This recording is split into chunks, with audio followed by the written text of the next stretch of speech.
एक बार फिर से आप सब लोगों को जय मसीह की। एक बार फिर से मैं परमेश्वर के कलाम से आपके लिए छोटा सा संदेश लाया हूँ और वह संदेश से परमेश्वर के राज्य और धर्म की खोज।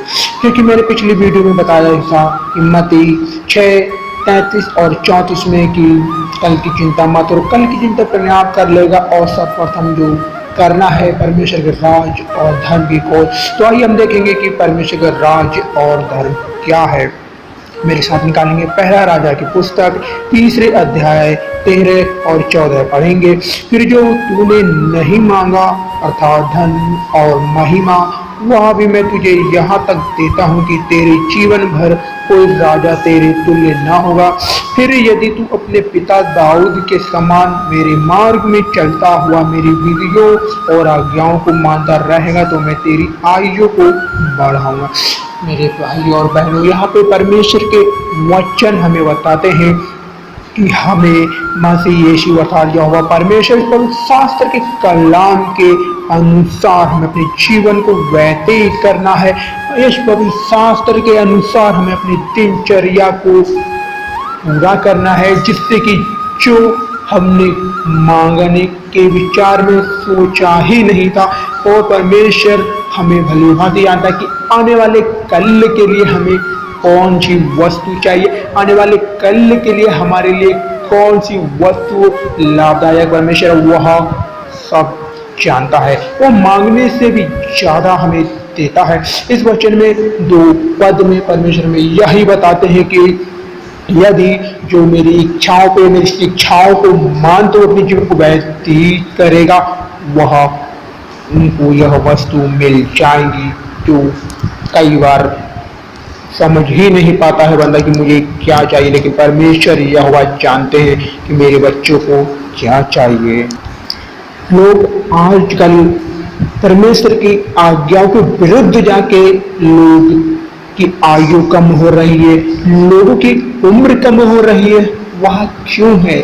वह ऐसा क्यों होता है? लोग ज्यादा से ज्यादा गलत चीजों का सेवन करते हैं, गलत चीजों का अपने शरीर में लेते हैं। जैसे इन दिनों में कई नशीले पदार्थ निकल आए, ड्रग्स हैं, खून में मिलाने वाले एक अलग पदार्थ का वो ड्रग्स है, कई प्रकार के ऐसे नशीले पदार्थ हैं जिसकी आयु कम होती है। तो मेरे भाई और बहनों, यदि कोई नशीले पदार्थ का उपयोग करता है तो मेरा आपसे निवेदन है इन वचनों के अनुसार कि हाँ, इन नशीले पदार्थों से दूर रहें और इन परमेश्वर के कलाम पर शास्त्र के अनुसार अपने जीवन को व्यतीत करें। जो कल तक आपने कभी सोचा ही नहीं, कभी विचार ही नहीं किया, वह परमेश्वर के सम्मुख में रहने से आपको प्राप्त हो सकती है। जो सिर्फ आपने कई बार कल की योजनाओं को लेकर आप हताश, निराश, परेशान हो जाते हैं और नशीले पदार्थ का सेवन करने लगते हैं और अपनी आयु को कम कर बैठते हैं। तो मेरे भाई और बहनों, मैं आपको यही बताने की कोशिश कर रहा हूँ कि पवित्र शास्त्र हमारे लिए बहुत लाभदायक है। आज के नव युवकों के लिए, आज के नई पीढ़ी के लिए, नई जनरेशन के लिए यह पवित्र शास्त्र वाकई में एक ज्ञान की भंडार है। ज्ञान का एक बहुत ही ज्यादा बड़ा भंडार है।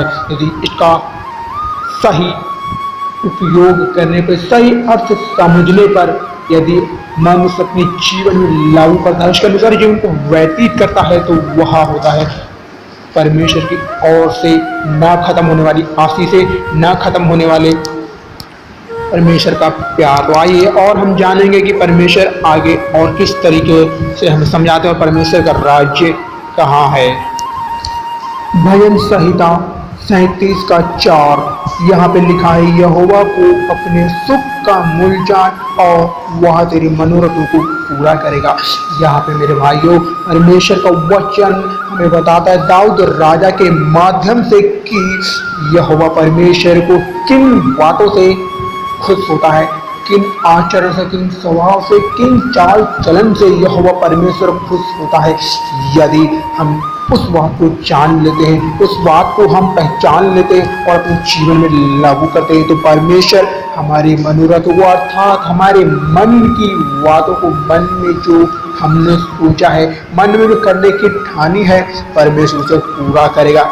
लेकिन समझने की यह जरूरत है कि जो मन में हमने ठानी है, क्या वाकई में वह परमेश्वर के सुख के अनुसार है, क्या वह परमेश्वर के ज्ञान रहित वचनों के अनुसार है। यदि वह परमेश्वर के ज्ञान रहित के अनुसार है तो वह अवश्य ही पूरा होगा। और यही है परमेश्वर का राज्य, और यही है परमेश्वर का राज्य जो हमारे बीच में है, हमारे चाल चलन में है, हमारे स्वभाव में है। और आगे को देखेंगे इसी बात को और अच्छे से जानने के लिए, और साथ ही देखेंगे मत्ती 19:29 यहाँ पे देखते हैं। और जिस किसी ने घरों या भाइयों या बहनों या पिता या माता या बाल बच्चों या खेतों को मेरे नाम के लिए छोड़ दिया है, उसको 100 गुना मिलेगा और वह अनंत जीवन का अधिकारी होगा। मेरे भाइयों और बहनों, यहाँ पे परमेश्वर ने कहा है जो सर्वप्रथम मेरे लिए करेगा, पहला स्थान मेरे लिए करेगा, पहला वस्तु, पहला अधिकार, पहला नाम, पहला हर एक बात में, हर एक कार्य के लिए पहला स्थान। और सर्वप्रथम सबसे जरूरी बात, बहुमूल्य वस्तु, बहुमूल्य चीजें जो सबसे ज्यादा आपके जीवन में प्रिय होती है, जिसके लिए आपने अपने जीवन के लिए प्रिय माना हो, जिसे आपको उस वस्तु या उस चीज या उस शख्स के बिना आपको अच्छा न लगता हो। यदि आपने परमेश्वर यहोवा के लिए, परमेश्वर मसीह के लिए आपने छोड़ दिया है और अपने वह सारी बहुमूल्य वस्तु को छोड़ दिया है, तो मसीह के लिए तो आपको 100 गुना मिलेगा और अनंत जीवन का अधिकारी। अनंत जीवन का अधिकारी होने का मतलब यह है कि परमेश्वर के संग आप सम्मिलित होंगे, परमेश्वर के साथ आप संगति करेंगे। तो मेरे भाइयों बहनों, आपको जानने की जरूरत है कि परमेश्वर का राज्य इन्हीं मार्ग में जाके होता है, इन्हीं को ही हम परमेश्वर का राज्य कहते हैं। अन्यथा आप यदि परमेश्वर राज्य और धर्म की बातों को नहीं जान पाते हैं तो आप मसीह यीशु तक नहीं पहुंच सकते, मसीह यीशु के आशीष को नहीं पा सकते हैं और उद्धार और मुक्ति को भी नहीं पा सकते हैं। तो और हम इसी बात को और आगे को देखेंगे और आपको हम समझाने की कोशिश करेंगे कि राज्य और धर्म क्या है। और साथ ही हम देखेंगे मरकुस 10:29 और 30 में यहाँ पे लिखा कि यीशु ने कहा, मैं तुमसे सच सच कहता हूँ कि ऐसा कोई नहीं जिसने मेरे और सुसमाचार के लिए घर या भाइयों या बहनों या माता या पिता या बाल बच्चों या खेतों को छोड़ दिया हो और अब इस समय 100 गुना ना पाया हो। घरों और भाइयों और बहनों और माता और बाल बच्चों और खेतों के ऊपर सताव के साथ परलोक में अनंत जीवन है। यहाँ पे लिखा है कि परमेश्वर ने हमें जो बताया है, जो सुसमाचार के लिए, मसीह यीशु के लिए जो अपने प्रिय जनों को छोड़ा है, वह वाकई में परमेश्वर की तमाम आशीषों का स्रोत बना है। तो परमेश्वर के लिए अपनी प्रिय वस्तुओं को, अपने घर बार को त्यागा है, वही शख्स परमेश्वर की तमाम आशीषों का वारिस बना है और वही अनंत जीवन का वारिस है। मेरे भाइयों और बहनों, हमें जानने की जरूरत है कि वाकई में आज लोगों को यह सब करने की जरूरत है।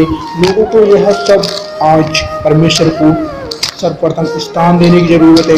यदि सर्वप्रथम स्थान नहीं देते हैं तो परमेश्वर की आशीष के भागी नहीं हो पाते। और साथ ही पढ़ेंगे भजन संहिता 37:25 में हम देखते हैं कि मैं लड़कपन से लेकर बुढ़ापे तक देखता आया हूँ, परंतु ना तो कभी धर्मी को त्यागा हुआ और ना उसके वंश को टुकड़े मांगते देखा है। मेरे भाइयों बहनों, यदि नोटिस किया है तो मसीह के मार्ग में चलने वाले वह शख्स, वह परमेश्वर मसीह यीशु का बेटा बेटी, वह कभी किसी के आगे हाथ नहीं फैलाया है, वह किसी के सामने भीख नहीं मांगा अपनी जरूरत की वस्तु के लिए। वह कैसे होता है, वह किस तरह से यह संभव हो पाता है? तो मेरे भाइयों, यही संभव हो पाता है कि वह उसने परमेश्वर को सर्वस्थान दिया, सब पहला स्थान दिया और उसको बहुमूल्य वस्तु, बहुमूल्य अपने प्रिय जान से भी प्यारी चीजों को परमेश्वर के सम्मुख में रख लिया और इसी बात को वो परमेश्वर की शिक्षाओं के अनुसार अपने जीवन को व्यतीत किया है और वह परमेश्वर की तमाम आशीषों का भागी बना है। और हम इस बात को देखेंगे आगे।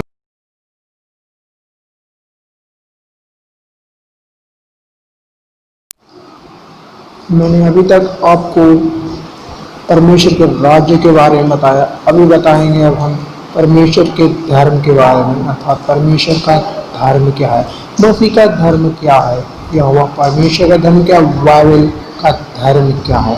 तो आइए हम जानेंगे कि बाइबल अर्थात पिता परमेश्वर का धर्म क्या है।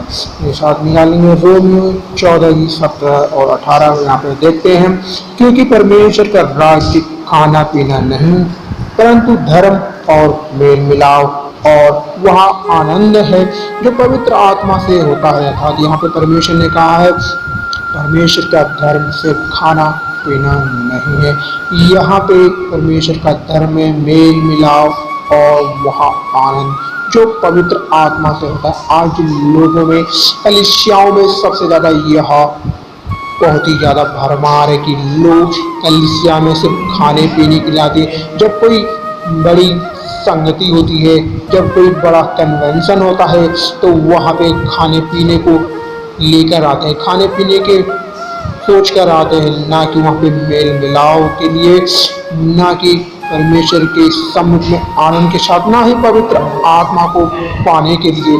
यहाँ पे हम देखते हैं कि परमेश्वर के मेल मिलाव में प्रेम का अनुसरण भी है, यहाँ पे प्रेम को भी दिखाया जाता है। यहाँ पे हम देखते हैं जो परमेश्वर का मेल मिलाव में एक प्रेम है, वह प्रेम है परोपकार, अविचित अगापे, अर्थात ये प्रेम के रूप हैं जो मेल मिलाव के रूप को प्रकट करते हैं।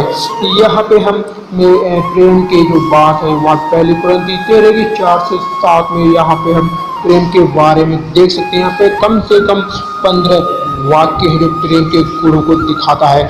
यहाँ पे प्रेम के स्वभाव को दिखाता है, जो प्रेम के अनुसरण को करता है, तो प्रेम के साथ मेल मिलाव को चलता है। यही है परमेश्वर का धर्म, अर्थात प्रेम के स्वभाव में आगे प्रेम का अनुसरण करके जो ईश्वरीय प्रेम है, जो कि अभी मैंने बताया प्रेम के हैं जो वाक्य हैं, प्रेम के जो गुण हैं अर्थात मेल मिलाव, परोपकार, अविजित अगापे, यह है ईश्वरीय प्रेम। ये अपने आप में एक बहुत ही अद्भुत, अनोखा, अलौकिक है, क्योंकि आज लोगों में नहीं पाया जाए। सिर्फ लोग कलीसियाओं में ज़्यादा से ज़्यादा खाने पीने के लिए आते हैं। तो आइए और देखते हैं इसी पुस्तक के 14 अध्याय के 18वें पद में, जो कोई इस रीति से मसीह की सेवा करता है वह परमेश्वर को भाता है और मनुष्य में ग्रहण योग्य ठहरता है। मेरे भाइयों और बहनों, यहाँ पर परमेश्वर ने बताया है जो मेल मिलाव और आनंद के साथ पवित्र आत्मा के अनुसार चलता है वह होता है परमेश्वर को भाने योग, परमेश्वर के ग्रहण योग। अन्यथा जो कोई ऐसे नहीं चलता है वह परमेश्वर को ग्रहण नहीं करता, परमेश्वर उसको ग्रहण करताई भी नहीं करता है।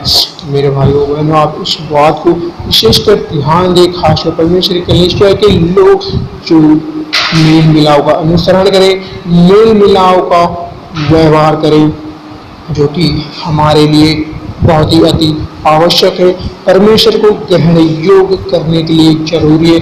अन्यथा आप ऐसा नहीं करते हैं तो वह परमेश्वर को नहीं भाता है। हम देखते हैं कि गलाती 5:17 से 21 में यहाँ पे हम देखते हैं कि यह वाक्य जो प्रेम का अनुसरण नहीं करता है यहाँ पे पाए जाते हैं दुर्व्यवहार, अर्थात परमेश्वर के न विरुद्ध चलने वाले लोगों के गुण जो यहाँ पे हम देखेंगे 19 और 20 में। जो शरीर के काम तो प्रकट है, अर्थात व्यभिचार, गंदे काम, लुचपन, मूर्ति पूजा, टोना, बैर, झगड़ा, ईर्ष्या, क्रोध, क्रोध, फूट, विद्रम, डहा, मत वालापन, लीला क्रीड़ा और इनके जैसे और और काम है।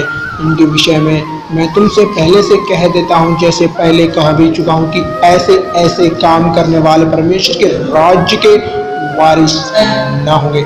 ऐसे लोग परमेश्वर के सम्मुख में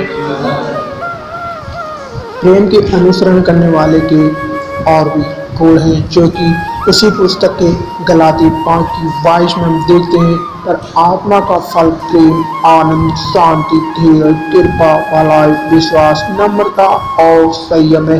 ऐसे ऐसे कामों के विरोध में कोई भी व्यवस्था नहीं है। और जो मसीह यीशु के हैं, उन्होंने शरीर को उसकी लालसाओं और अभिलाषाओं को सामने क्रूस पर चढ़ा दिया है। मेरे भाइयों बहनों, हमें वाकई में परमेश्वर के मेल मिलाव की करने की आवश्यकता है, जो आनंद और पवित्र आत्मा का अनुसरण है। यदि हमें यह वास करते हैं तो हमें परमेश्वर के राज के वारिस हैं। परमेश्वर के धर्म यही है कि सबसे ज़्यादा हमें मेल मिलाव करें, हर एक लोगों के साथ हम नम्रता के साथ बात करें, सब प्रेम से बात करें। अन्यथा यदि हम ऐसा स्वभाव को नहीं रखते तो जो कि मैंने बताया है अभी गलाती 5:19 और 20 में, यह है परमेश्वर के विरुद्ध चलने वाले गुण, परमेश्वर के विरुद्ध चलने वाले स्वभाव, जो कि परमेश्वर ऐसे लोगों को तुच्छ मानता है, परमेश्वर ऐसे लोगों को घृणित करता है। तो आप समझ गए होंगे कि मैं आपको क्या बताना चाहता हूँ। मैं विश्वास करता हूँ कि परमेश्वर आपके सम्मुख में आशीष करे। एक बार फिर से सबको जय मसीह की। परमेश्वर सबको आशीष